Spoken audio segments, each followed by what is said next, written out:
Magandang araw sa ating lahat at ngayon ay samahan niyo ako dahil ituturo ko naman sa inyo ang simpleng timpla ng mechado na pang negosyo.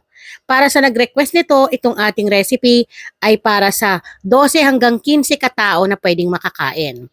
Kaya naman umpisahan natin. Bali dito ay kakailanganin natin ng 3.5 kilos ng pork ribs. Yung parte nito is yung malaman talaga, yung piliin ninyo para maganda. Then, titimplahan natin to ng 3 kutsara ng kalamansi at itong half cup ng soy sauce, mga manay. Then, maglalagay tayo dito ng pamintang durog at ito'y ating ibababad para mas malasa. So, sa pagluluto nito, mga manay, hindi naman kailangan ng sobrang daming sangkap. Ang kailangan dito ay yung pagluluto ng mahabang oras. Dahil dun mo mas mailalabas yung timpla ng ating mechado na magugustuhan ng ating mga customer. Pagkatapos natin to mahalo ay set aside natin ng 1 oras. Then ito yung aking ginagamit na soy sauce, mga manay ha, premium soy sauce. Not sponsored to pero ito yung magandang gamitin para sa ating mga niluluto.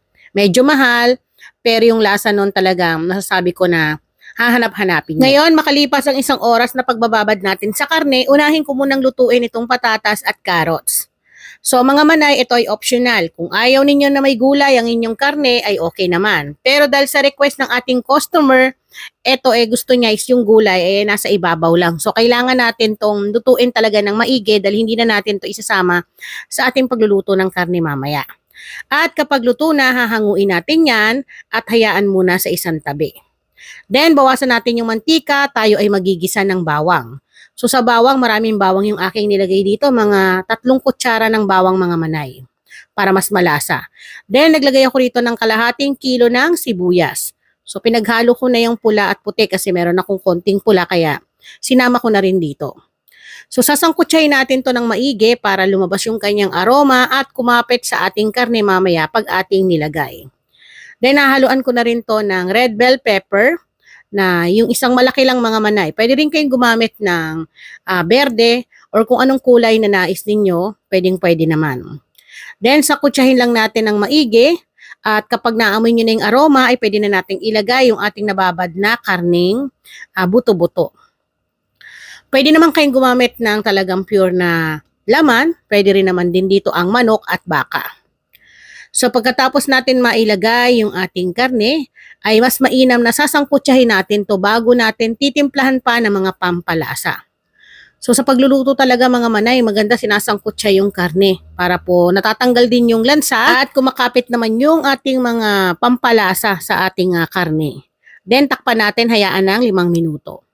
Makalipas ang 5 minuto, babalikan natin yan para hahalu-haluin po natin. So, kailangan na hinahalo maya-maya para po maging pantay ang pagkakaluto at pantay din ang pagkapit ng mga pampalasa sa ating karne.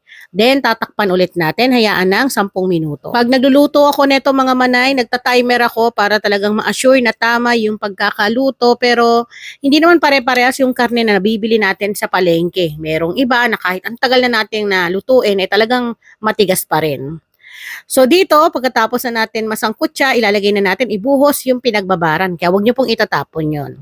Then maglalagay tayo ng 150 grams na tomato paste. So ganyan lang po karami. Dahil yan po ay mamaya ay makikita nyo ang ganda ng kulay. At lalagyan natin ng tubig na 3 cups.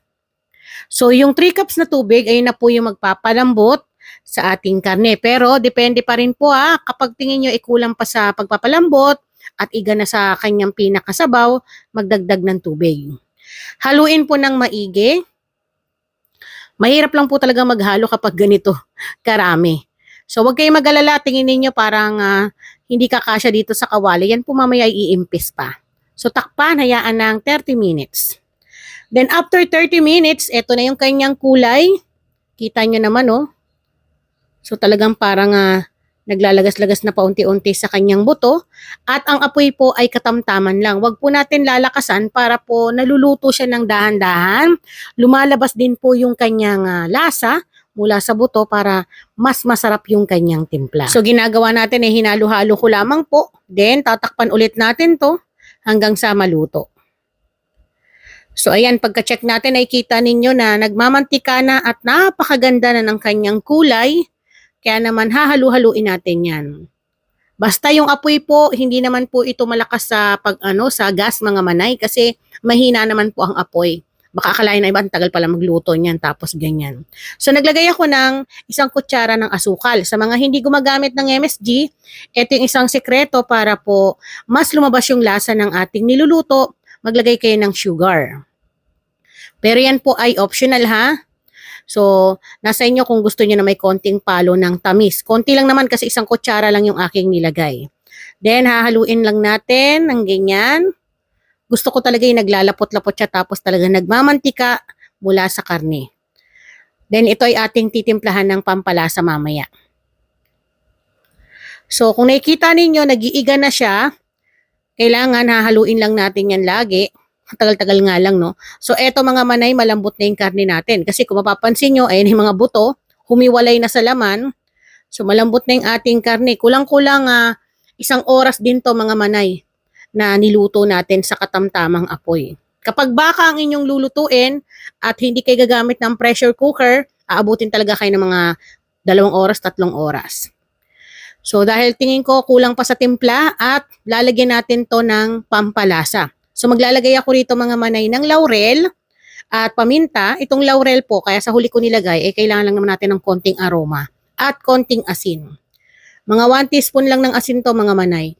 Kapag nagluluto po talaga ako, lalo na kapag ulam mga manay, hindi po talaga ako gumagamit ng sukatan. Kasi ako po talaga tansya-tansya lang. Minsan nga hindi ko pa tinitikman. Basta yung amoy, alam kong masarap na, tingin ko okay na yon. At awa naman, nagugustuhan ng ating mga customer at ng mga taong kumakain dito sa bahay.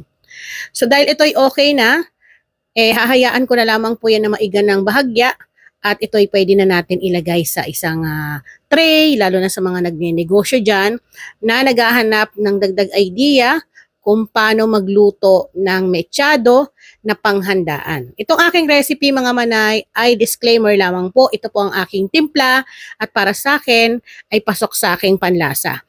Kaya naman sa mga nanonood na tingin nyo may kulang pa, kayo na po ang mag-adjust sa timpla na nais ninyo. So once na okay na, ganito na yung kanyang pinaka sarsa niya. Kasi yung mga bata, sarsa lang talagang mapapaulam ka na ng marami. Kanin na marami, no? So pag ganito na, ay pwede na natin tong hanguin at ilagay sa ating tray.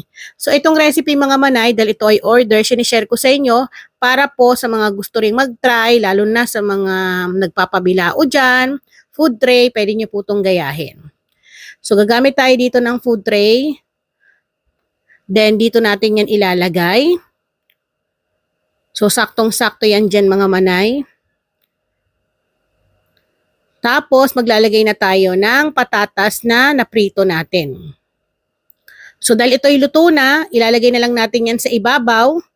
Then, pwede na natin tong iserve, pambenta, pangregalo, lalo na ngayon, di ba? Palapit na ang mga okasyon sa ating pamilya. Pwedeng-pwede nyo tong lutuin para naman maiba ang inyong handa. So, ayun lang mga manay, ganito po ang ating diskarte na pwede nyong pagkakitaan at sana po ay masubukan ninyo.